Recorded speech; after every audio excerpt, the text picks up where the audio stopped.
The first national scare occurred when a little boy came up with what was assumed by many to be poliomyelitis in Cross River State, South Nigeria. Bad news in the light of Nigeria's efforts to achieve polio-free status.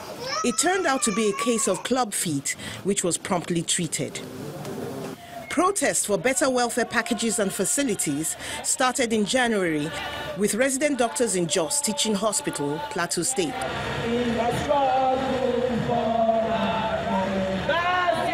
In February, the national body of nurses and members of the joint health sector unions, JOHESU, according to the different geopolitical zones, took to the streets with an added demand for an end to discriminatory promotions.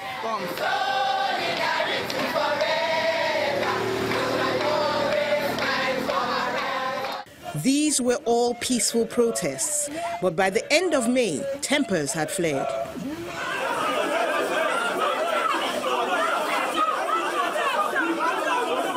Resident doctors protested a move to throw them out of the secretariat they'd occupied, probably for decades. It resulted in a clash and several injuries. They kept the offices.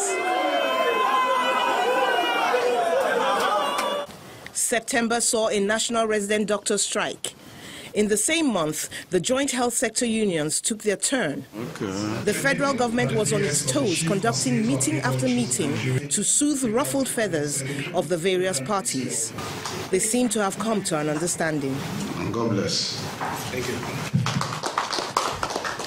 By and large, skipping had been implemented in almost all institutions in Nigeria, and that has brought a lot of peace, in health institutions between doctors and government. It wasn't until when there was a threat, another threat to resume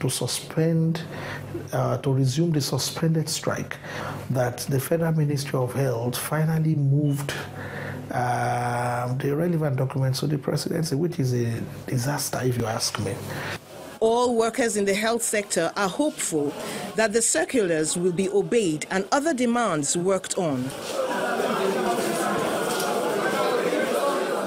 There was a sizable outbreak of meningitis in several northwestern states early in the year of the less frequently occurring serogroup C, for which some vaccines were obtained from the World Health Organization.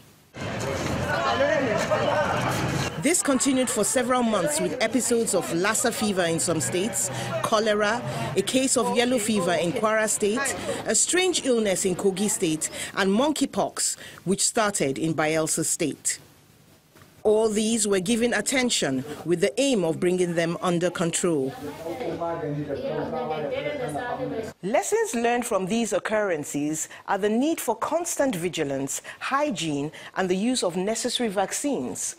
Concepts which can be taught and grasped at the community level, where primary health care seems to be getting more attention in some states around the country. Mary Alale Yusuf, Channels Television News.